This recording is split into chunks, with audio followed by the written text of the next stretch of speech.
Hi and welcome to History Legends. Today we'll be reacting to a video from a TikToker called Saad Mustafa UK.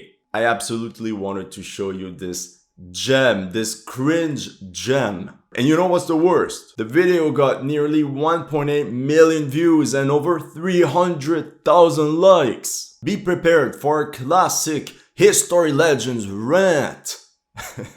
It's a gem because it's the kind of rewriting of history and propaganda that just deserves a no. And the worst is, if you go through the comment section, people believe him. Are you ready? Fresh cut. Done? La chasse est faite. Let's go. What's a history fact that just gets you choked up every time you have to tell it?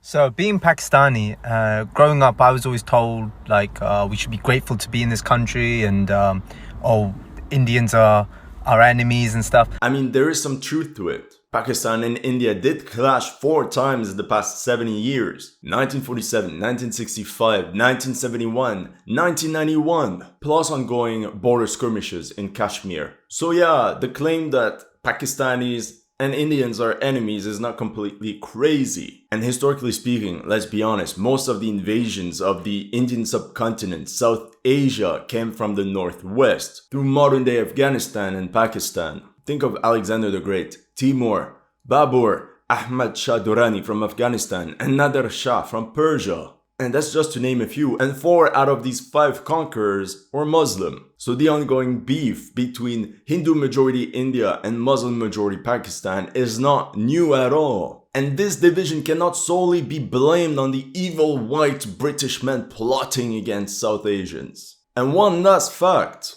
and let's not forget that right after World War II, the Muslim League voted overwhelmingly in favor of a partition of British India. The British did not want a partition actually, but there were so many conflicts within India that it just happened.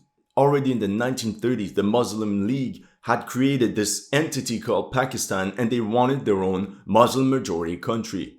And then as I learned history and... Whenever people say, as I've learned history and the more I learned, you know this is BS. Every single time I argued with people, they said the same thing and they knew nothing. They take little facts they've learned here and there from random sources, plug them together, and here you go, an airlift, an airfield of BS. And by the way, if you have any other TikToks you want me to react to on YouTube, either tag me on TikTok directly or send them on Instagram. Make sure to send me some spicy ones.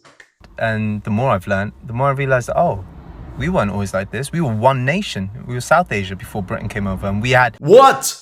Oh my god, no! This is where I have to disagree even more. What exactly was South Asia before the British came over? I highly recommend you this video, especially if you're a map nerd like me. It's called The History of India Every Year. And you can clearly see just how fractured the Indian subcontinent was for most of its history. One kingdom against another, one dynasty toppling another for hundreds of years. Like an Indian Game of Thrones. He says we were one nation. No, just no. There's only 2 entities that managed to fully unite South Asia. There's the Mauryan Empire, but that was like 2,000 years ago. And the British. The British were the ones creating this one South Asian nation he fantasizes about. And the good thing is that Indian history is rich. We have lots of records of what happened in the past hundreds and hundreds of years. It's not like with the natives where essentially their history starts with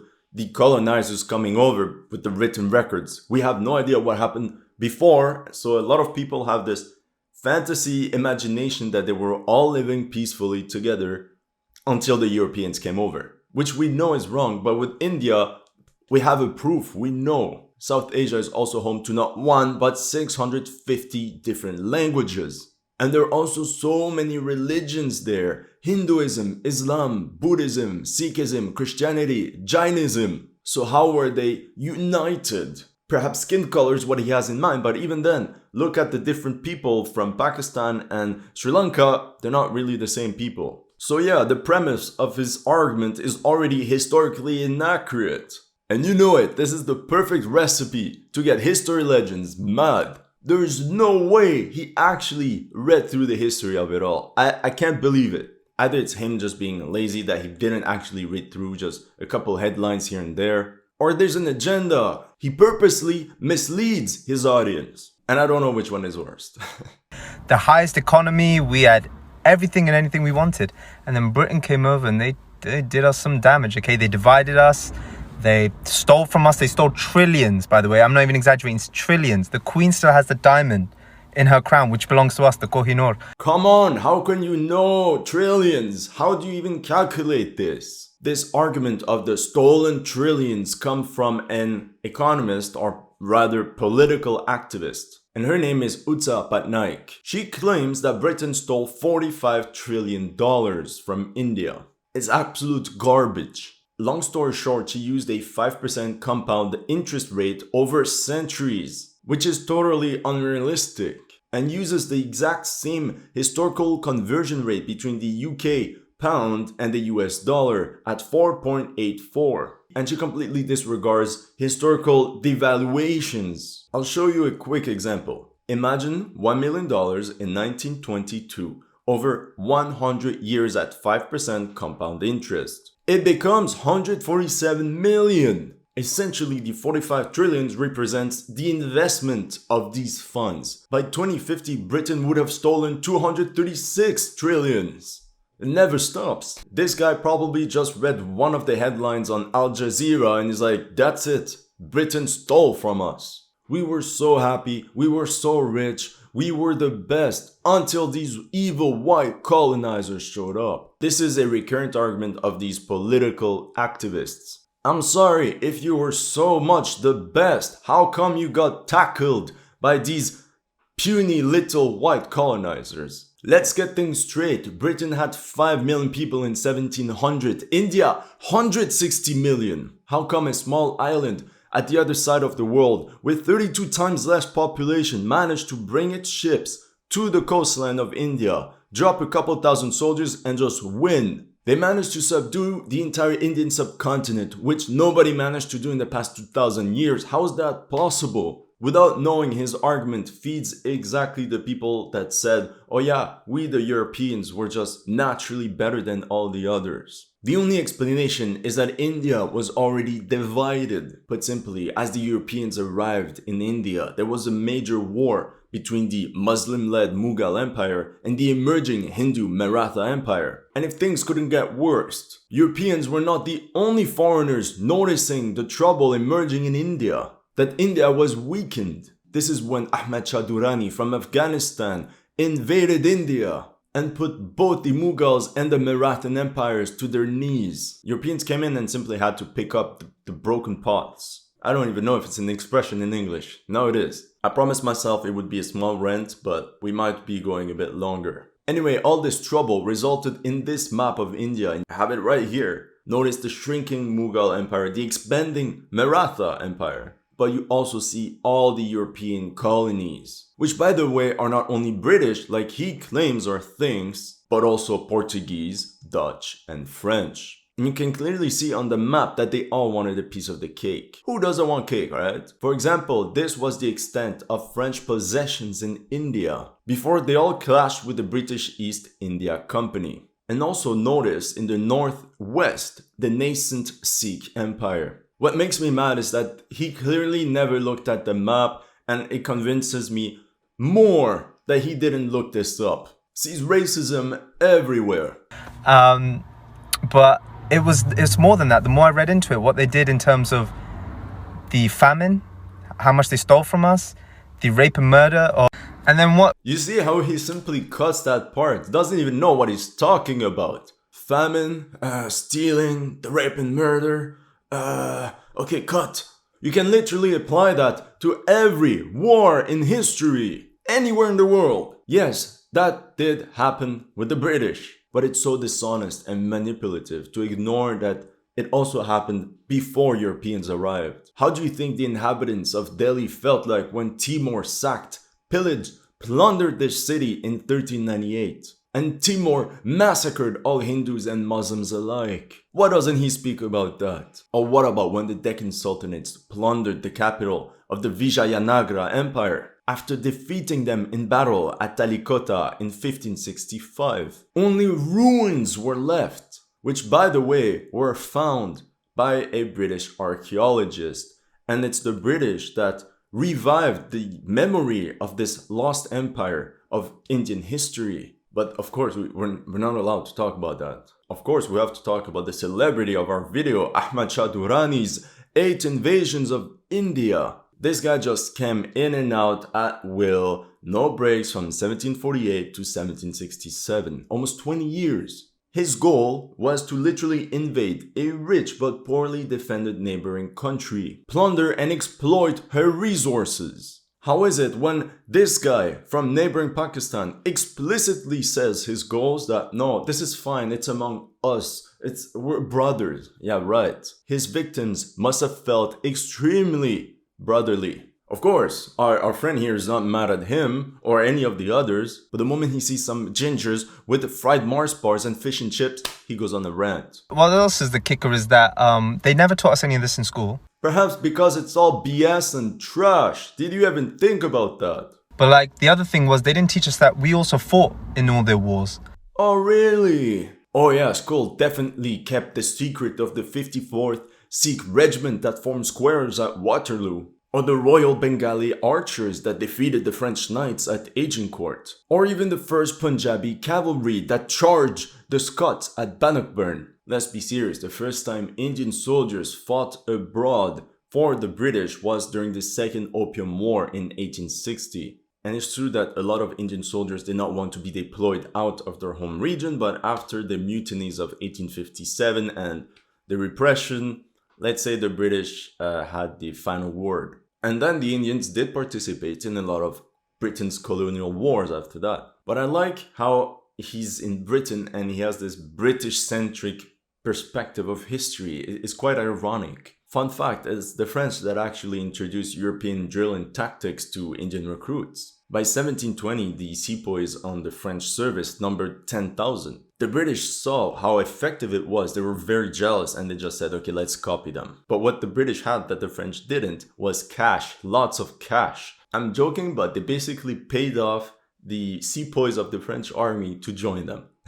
and it worked. And from what I've read, Indian recruits in British service were actually very happy because the British never missed a payment. Like the Lannisters. But I'm certain what he refers to is World War I and World War II. This is history in his mind. It starts in 1900. And yes, India's contribution was immense. Nobody denies that. During World War I, over 1 million men from British India served overseas, of whom 62,000 died in combat. But what he omits in his analysis is that when the British population or all over the empire heard about Indian soldiers fighting side by side with British soldiers, Canadians, Australians, it actually leveled up Indians to their level, and it then boosted India's prestige in the 1920s. And if they were so poorly treated, how come that during World War II, British India had the greatest volunteer army in history, 2.5 million men, of whom 87,000 died? Why would they even volunteer if conditions were so bad? A lot of them actually had their entire ancestry line fighting for the British for the past 200 years. And you know, the only reason why South Asians actually first originally came to this country was because when the Queen's husband's cousins were bombing this country and destroyed it, and then when the war ended, they asked us to come over to repair it.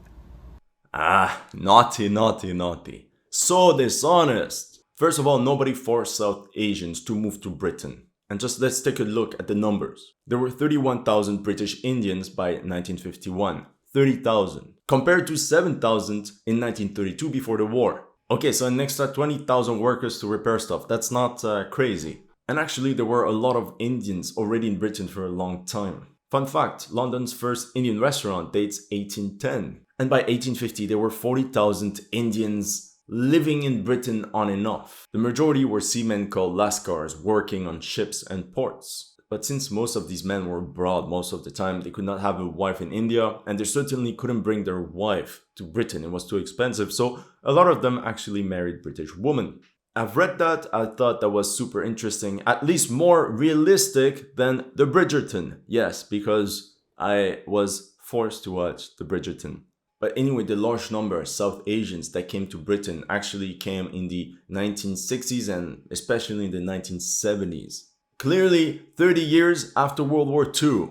And so we did. We came over, fixed it. We brought all our family over then. We were allowed to come over and this and that. So whenever I hear people saying you should be grateful to be in this country or you should be happy that at least you're here, I just think, no. What makes me mad is that he's not mad at his government for stuff they do right now that could bother him, but rather for what Britain did in its history, for what he thinks they did. It's so lame. We can literally dig up dirt on every single nation on Earth. Like, you guys destroyed our land. We're here now. This makes me sick. We're here now. We're colonized you. Your turn to suffer. Disgusting. This is the stereotypical inverted colonizer complex. So he wants to make the British pay. Alright, why doesn't he go to Afghanistan and settle things with Ahmad Shah Durrani's descendants?